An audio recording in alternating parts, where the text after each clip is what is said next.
Quand on parle de sabotage, vous pensez sans doute à faire dérailler des trains ou à faire éteindre le courant, comme maintenant. C'est pas moi. J'aurais pu expérimenter, évidemment, puisque je voulais pas qu'on me reconnaisse, donc j'ai coupé le courant, ça aurait pu être ce plan-là, mais non, ce n'est pas ça. On va parler de sabotage, mais on va parler davantage d'un sabotage très particulier qui nous vient d'un document déclassifié de l'OSS, document que je tiens ici et que vous pouvez retrouver traduit en français sur le site par V6, juste derrière, que vous ne voyez pas, mais qui est là.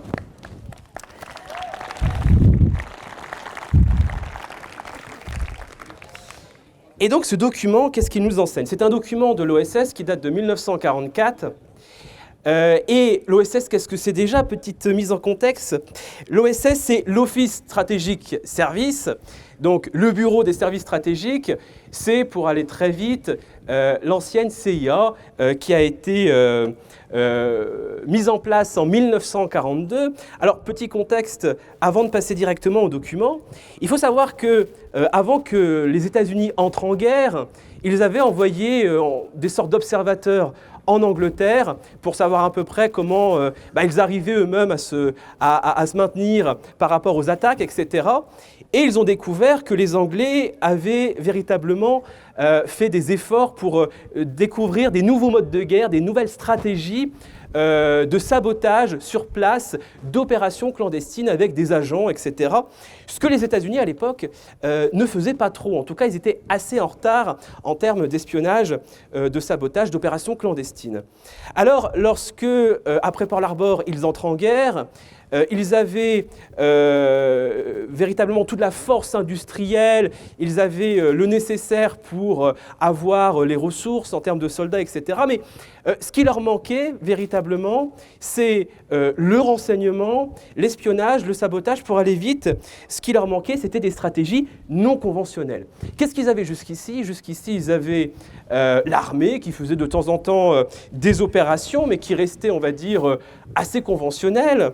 Et on avait le FBI qui s'occupait principalement du renseignement, mais on n'avait rien d'autre. Donc, en 1942, un avocat très réputé pour ses faits d'armes, qui s'appelle Bill Donovan, on va lui demander justement de fonder une agence qui va être spécialisée dans des opérations atypiques qui ne peuvent pas être réalisées ni par l'armée, ni par le FBI, etc., qui sont assez limitées. Alors Donovan va donc essayer, en s'inspirant notamment de ce qui se passe en Angleterre, il va essayer déjà de recruter des profils, dès le départ, peu orthodoxes. Il va bien sûr recruter la crème de la crème, des universitaires d'universités prestigieuses qui sortent donc de la promotion de 1941, ce qui est classique. Par contre, il va aussi aller recruter d'autres profils. Il va aller recruter des perceurs de coffres. Il va aller recruter des gens qui sont plutôt plus proches de la criminalité que de l'armée. Il va aller recruter des acteurs. Il va aller recruter des gens du cirque. Alors vous imaginez, quand il arrive, le gaillard, avec toute sa fine équipe, dès le départ, moquerie de la part des autres bureaux, du FBI, etc. Il va donc former ses recrues à l'art de la ruse, de la tromperie, du déguisement, du sabotage. Par exemple, comment apprendre à faire une bombe en donnant l'impression qu'on est en train de réaliser une pâte à gâteau, ce genre de choses. Bref, des véritables opérations de sabotage, mais on va aussi leur apprendre, dans leur formation, à devenir eux-mêmes des formateurs. Alors pourquoi? Parce que ces agents vont être envoyés, oui, ils vont être envoyés pour des missions de renseignement, pour des missions de sabotage, mais aussi pour des missions de soutien, notamment dans les pays occupés, comme par exemple la France, où ils vont essayer d'apporter leur soutien à la résistance, non seulement par le renseignement, mais aussi par des formations. Et c'est justement ce manuel de formation, dans ces documents de formation, qu'on a ce document qui présente des formes de sabotage à destination des agents qui vont être envoyés, par exemple, en France, et qui vont devoir former des résistants et des individus au sabotage. Alors, je vous parle de sabotage depuis tout à l'heure, je vous parle de sabotage pas très courant, en tout cas des sabotages auxquels on ne pense pas forcément. Dans ce document, dès le départ, le document il nous présente les différentes formes de sabotage. Vous avez les sabotages que vous connaissez tous, les sabotages on va les appeler classiques, faire dérailler un train, qui va demander une équipe, qui va demander des ressources, des moyens, qui va demander un minimum de formation, que les individus en question soient des militaires ou pas, qu'importe, ça nécessite un entraînement. Sauf qu'il y a une problématique. Il y a une problématique, c'est comment s'assurer que le citoyen lambda, monsieur, madame, tout le monde, puisse lui aussi, à sa propre échelle, sans entraînement, saboter et participer à saper l'effort de guerre des occupants. Eh bien, c'est justement ce que présente ce document, et je vais lire quelques petits bouts de temps en temps, ce sera beaucoup plus intéressant.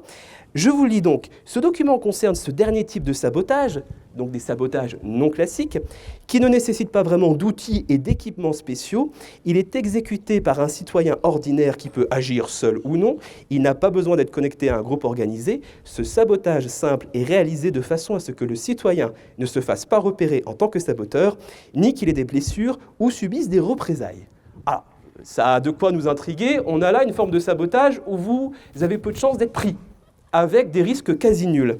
On parle de quoi ? Eh bien, je continue la lecture du document. Le sabotage simple est basé sur le fait de prendre des décisions erronées, d'adopter une attitude non coopérative et d'inciter les autres à suivre cette voie, c'est-à-dire agir de façon stupide. Ce document est un manuel de formation de sabotage par la stupidité volontaire. Je vous avais prévenu. Être stupide, effectivement, c'est un métier, et c'est d'autant plus difficile car, dès le départ, le document précise quelque chose d'important. Se déterminer à faire preuve de stupidité volontaire est contraire à la nature humaine. C'est dur d'être stupide. Donc, le manuel va entraîner justement, va donner des conseils, des astuces pour devenir un individu le plus stupide possible et ainsi véritablement saper l'occupant et les nazis. Alors ça marche comment ? Déjà, ça s'adresse à qui ? Je disais que ça s'adresse à des individus lambda. Ça peut être monsieur et madame tout le monde, ça peut être des ouvriers, ça peut être des superviseurs, ça peut être des managers, etc. Là-dessus, il n'y a aucune limite. Ces sabotages ne sont pas très impressionnants en soi. Donc ne vous attendez pas à un feu d'artifice de destruction, etc. Pas du tout. Justement, ce sont des petites choses très subtiles qui sont véritablement quasi invisibles, des petites doses de stupidité par-ci, par-là, à tous les niveaux de la société, mais qui ont un effet quantitatif. C'est-à-dire que ce type de sabotage, c'est un sabotage efficace. Pourquoi ? Pour saper la productivité et l'organisation de tout un pays occupé en grippant le système directement avec les individus à toutes les sphères de la société. Alors prenons quelques citations de ce manuel et vous allez voir comment ça fonctionne. Par exemple, vous êtes superviseur, manager, je ne sais pas, dans une entreprise, une quelconque industrie, bref. Vous avez un poste à responsabilité, mettons par exemple que vous participiez à l'effort de guerre en produisant des ressources, des matériaux, des munitions, enfin qu'importe. Eh bien, voici ce que vous recommande le manuel. Alors, ce sont des petites choses que j'ai retirées du manuel. Il y a beaucoup plus de conseils que cela. Faites votre possible pour retarder l'aboutissement d'un travail demandé. Ne commandez pas de nouveaux matériaux de travail tant que vos stocks ne sont pas complètement épuisés, de sorte que le moindre retard dans ce processus se traduira par une impossibilité de continuer le travail. Donc déjà, vous êtes superviseur, vous devez renouveler le stock. Dès le départ, ce qu'il vous faut faire, c'est vous assurer d'attendre le dernier moment avant de commander de nouvelles pièces. Et ainsi, ça va permettre d'interrompre la chaîne de travail. Il faut que les travaux importants soient dans les mains des travailleurs inefficaces et de pauvres machines. Votre rôle va être, en tant que manager superviseur, de vous assurer que les plus incompétents aillent sur les tâches les plus importantes et que, à l'inverse, les plus compétents, vous les mettez sur des tâches pas importantes du tout, voire, pourquoi pas, dégradantes. Quand vous formez de nouveaux travailleurs, donnez-leur des instructions incomplètes ou trompeuses. Et ça, c'est génial. Pourquoi ? Parce que vous allez mal former des travailleurs, et en mal formant des travailleurs, vous allez justement avoir plus de travailleurs à mettre sur des tâches importantes. Donc vous voyez le cercle vicieux intéressant qui se met en place.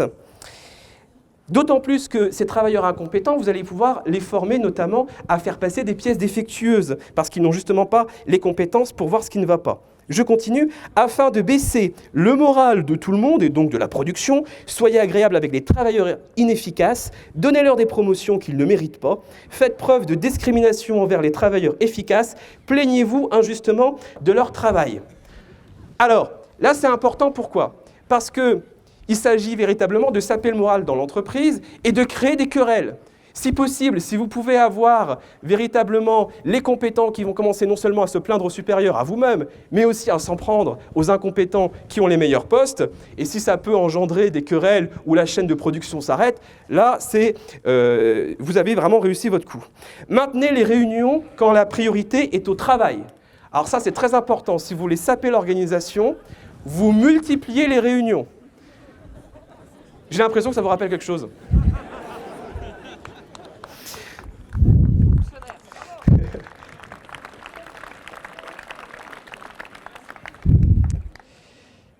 Y a-t-il encore des agents de l'OSS à notre époque ? Je continue.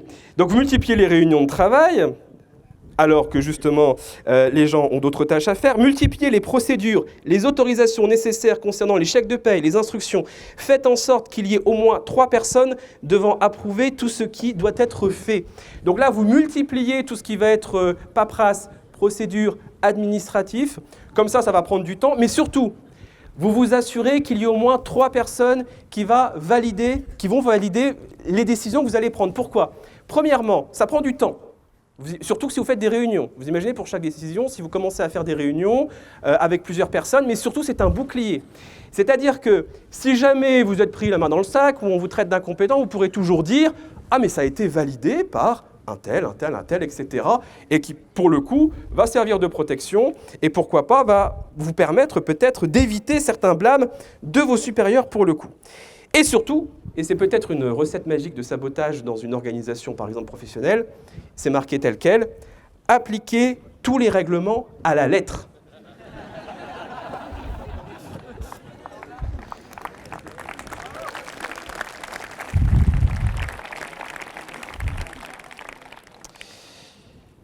Alors, appliquer toutes les normes à la lettre, je pense que je ne vais pas vous faire un dessin, que si vous devenez le superviseur manager le plus maniaque du monde, en appliquant strictement toutes les normes possibles, même celles que personne ne connaît, même en inventant des normes, alors c'est l'idéal aussi, là vous êtes sûr, non seulement vous allez éviter de passer pour un saboteur, dans le pire des cas pour un incompétent, mais c'est beaucoup moins grave d'être traité de saboteur résistant dans ce cas de figure, mais surtout, vous allez véritablement pouvoir peut-être avoir une promotion pour passer pour celui qui applique les règles parfaitement. Alors, ça marche aussi pour les employés de bureau ou dans les administrations. Alors, je ne vais pas tout vous lire, mais je vous donne quelques exemples. Alors, vous imaginez, donc, dans les bureaux, ceux qui doivent justement traiter la paperasse, etc., dans les différentes administrations et institutions. Je lis « Faites quantité d'erreurs dans vos documents, confondez les noms, utilisez les mauvaises adresses. Perdez les documents essentiels.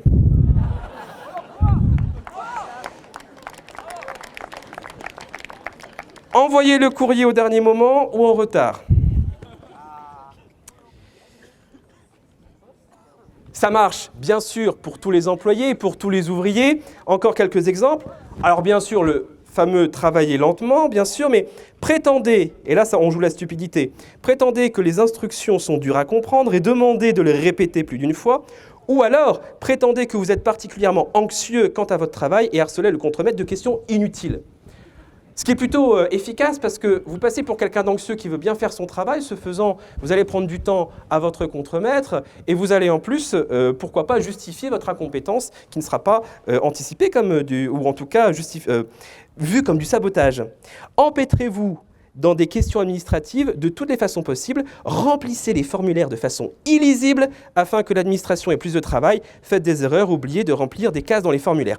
Alors là, vous pouvez faire un combo aussi. C'est-à-dire que en tant qu'ouvrier, employé, vous faites en sorte de remplir la paperasse, de multiplier les procédures, que ce soit illisible, qui va être envoyé dans un bureau. Avec de la chance, vous tombez sur un citoyen saboteur dans le bureau, qui non seulement va multiplier l'illisibilité de votre document et multiplier les erreurs. Alors là, pour le coup, vous pouvez véritablement obtenir quelque chose de très intéressant pour saper l'organisation et la productivité. Bref, de façon globale, jouez la stupidité, soyez aussi irritable et querelleur que possible, sans pour autant vous mettre dans l'ennui. Donc voilà ce jeu. Alors, quand je dis jeu, ça paraît amusant, mais si je dis amusant, c'est que ce qui est très intéressant dans ce document, je vous rappelle, on est quand même dans une période grave, on est quand même dans un pays occupé, avec donc des agents qui sont envoyés et qui vont justement se servir notamment de ce document pour essayer un petit peu de raviver la flamme de citoyens saboteurs de Monsieur Tout-le-Monde, puisque là il s'agit de permettre à chacun, à toute petite échelle, pour des toutes petites choses, de participer à un sabotage qui, quantitativement, peut avoir véritablement des effets. L'idée véritable de ce document, ce qui est vraiment touchant, c'est que à l'intérieur du document, il est question justement d'humour, de motivation, de jeu. C'est-à-dire que pour que les gens justement se déterminent à être stupides dans leur travail, dans le sabotage, eh bien, il y a tout un pan du document qui participe à cette motivation de sabotage dans cette direction où finalement ça en devient presque un jeu pour chacun. Alors concrètement ça peut donner quoi? Parce que là je vous parle, c'est un document de 1944 qui est finalement plutôt théorique, et vous remarquerez d'ailleurs, vous l'aurez compris, qu'il est très difficile ensuite de trouver des exemples historiques parce que ce sont plein de petites choses, quoique je suis sûr que si vous interrogez vos arrière-grands-parents, OSS ou pas d'ailleurs, ce type de sabotage dit simple, qu'on pourrait appeler des sabotages sociaux, c'est assez fréquent finalement, et que certains l'ont fait naturellement sans document, sans formation. Et bien justement, on a eu sur le site, on a eu quelqu'un qui est venu témoigner de son grand-oncle durant la Seconde Guerre mondiale. Suite à la lecture de ce document, justement, il a dit qu'il trouvait que c'était assez intéressant pour illustrer ce type de sabotage. Je vais vous lire donc ce témoignage qu'on nous a fait parvenir. Donc je vous lis tout de suite. Mon grand-oncle était en charge de la petite locomotive qui acheminait le béton pour construire l'abri des sous-marins allemands dans le port de Brest durant le STO. Donc c'est le service de travail obligatoire. Alors le port de Brest à l'époque, c'était véritablement un port stratégique qui a été occupé par les nazis, notamment pour fabriquer bien sûr des bunkers, mais aussi des hangars pour construire des sous-marins, etc. D'ailleurs qui sont des installations nazies qui sont encore utilisées aujourd'hui. On faisait donc venir du monde pour travailler, donc service de travail obligatoire. Et voici ce que le grand-oncle en question a fait. Donc il se chargeait de la locomotive, donc il devait transporter du matériel. Il avait trafiqué le manomètre de la vapeur qui indiquait 100% de puissance alors qu'elle n'était qu'à 50%. Et lorsque les Allemands vociféraient comme quoi la locomotive n'arrivait pas à monter tous les wagonnets remplis de béton, Auguste haussait les épaules en montrant le manomètre. On ne peut pas faire plus vite, on est à fond, chef. Alors, là, vous avez un exemple qui peut paraître, de premier abord, ça peut paraître pas grand-chose. Et pourtant, vous avez donc les wagonnets qui transportent du matériel, et vous avez donc la personne qui a trafiqué juste le manomètre, donc l'indicateur, pour faire croire que, alors qu'on est à demi-puissance, on serait à pleine puissance. Et bien du coup, à chaque aller-retour, on a une bonne partie des ressources qu'on ne peut pas mettre dans les wagonnets. Multipliez ça par le nombre d'allers-retours par jour. Multipliez ça ensuite dans la semaine, dans les mois et dans les années. Et imaginez cette contribution plus d'autres contributions en termes de sabotage et de résistance dans un pays occupé, ça peut véritablement faire saper, gripper tout le système. Alors voilà très rapidement ce document. Ce document, non seulement, ce qui est assez novateur, c'est qu'on voit qu'on est, durant la Seconde Guerre mondiale, dans cette recherche d'un nouveau mode de guerre à tous les niveaux. Vous connaissez le sabotage dit classique, etc. Les Anglais ont commencé à beaucoup travailler justement lorsqu'ils se sont retrouvés plus ou moins isolés. Et puis ensuite les Américains qui s'en sont inspirés. C'est-à-dire qu'ici, dans ce document, les civils deviennent une véritable force stratégique dans ce qu'on pourrait appeler une nouvelle forme de guérilla qui est appliquée dans toutes les couches de la société. C'est-à-dire qu'on n'est plus seulement dans un terrain, sur un champ de bataille, sur des stratégies ou autres. Là, on est véritablement dans l'idée de gripper l'organisation sociale, de saboter la productivité en réengageant, et c'est là aussi l'intérêt, en réengageant monsieur et madame tout le monde. Parce que dans ce document, il s'agit de réengager les citoyens saboteurs pour éventuellement les mener à des actes de sabotage de plus en plus importants. C'est ce qu'on appelle un pied dans la porte. C'est-à-dire qu'on a ici finalement un manuel qui est une sorte d'initiation au sabotage par des petits sabotages sans trop de prise de risque pour essayer par la suite d'amener donc ces citoyens saboteurs à aller beaucoup plus loin. Et il s'agit finalement de les inciter sans que ça passe par la propagande. C'est ça qui est assez inédit. Ça ne passe pas par de la propagande ou de la contre-propagande, mais ça passe par de l'incitation à l'action par stupidité, je vous rappelle. Et enfin, c'est une nouvelle forme de guerre par l'usure et qui a un double intérêt. Premier intérêt, c'est que, je vous le disais, ça réengage le citoyen saboteur qui retrouve un certain pouvoir dans un pays occupé. Donc, quelque part, ça l'enhardit, ça le remotive. Et en même temps, il y a démoralisation des administrateurs et de la police ennemie. Alors, surtout des administrateurs ennemis, vous imaginez bien, avec ce type de sabotage, ce qui peut se passer. Donc voilà pour vous présenter rapidement un petit peu l'idée du sabotage social qui est présentée donc dans ce document de 1944 et qui, de toute évidence, ce type de manœuvre de sabotage social va être sans doute maintenu par la suite. Je dis sans doute pourquoi, parce qu'il faut attendre encore que ce soit déclassifié. Ce document a été déclassifié très récemment. Alors avant qu'on ait la suite de sabotage social déclassifié de la CIA, il faudra peut-être encore attendre un petit peu. Mais nul doute que ce type de stratégie a été repris aux États-Unis comme ailleurs, notamment durant la guerre froide, avec la CIA, et ça il faudra attendre de voir. Alors pourquoi CIA d'ailleurs? Pourquoi passage entre OSS et CIA? L'OSS a été juste démantelé en 1945 pour des raisons politiques, pour aller très vite. Puis ensuite, ils se sont dit, ah zut, on n'a plus les services de renseignement, les opérations clandestines, etc. On est un peu embêtés. En plus, on a les Russes, là, il y a peut-être quelque chose à faire. Bon, en 1947, ils ont la CIA, donc naissance de la CIA, forgée à travers un noyau des anciens de l'OSS, et donc avec ces opérations atypiques, et donc reprise, sans doute, de ce type de stratégie. Mais pour la déclassification des prochains documents, il faudra encore attendre un petit peu. Merci.